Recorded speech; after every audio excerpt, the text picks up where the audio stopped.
TV উপস্থাপিকা দীপ্তি চৌধুরীকে নিয়ে আমরা বেশ কিছুদিন আগেই তার পক্ষে দাঁড়িয়েছিলাম, কিন্তু আজকে বা গতকালকের একটা ভিডিওতে আমরা দেখলাম যে ছাত্রদলের সভাপতি রাকিবুল ইসলাম রাকিবের সাথে তার যে অসৌজন্যমূলক আচরণ এবং অপেশাদার আচরণ, সেটি আসলে আমাদেরকে হতবাক করেছে।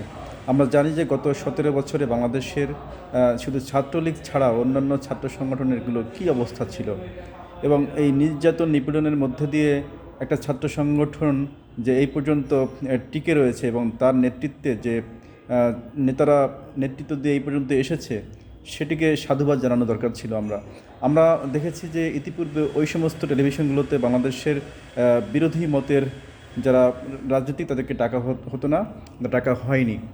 তো এখন এই পরিবর্তিত প্রেক্ষাপটে এসে দীপ্তি চৌধুরীরা যারা ফ্যাসিবাদের বিরুদ্ধে দীর্ঘ সংগ্রাম লড়াই করেছেন, আত্মাহুতি দিয়েছেন, রক্ত ঝরিয়েছেন, জেল জুলুম হুলিয়া নিয়ে দিনের পর দিন, মাসের পর মাস, বছরের পর বছর ফেরারি জীবন কাটিয়েছেন, সেই সমস্ত ছাত্রনেতাদেরকে কটূক্তি করবে, যারা নিজেদের জীবন উৎসর্গ করে দিয়ে এই লাল স্বাধীনতা, লাল বিপ্লব এনে দিয়েছে, তাদেরকে নিয়ে কটাক্ষ করবে, এটা আসলে কোনোভাবেই মেনে নেওয়া যায় না।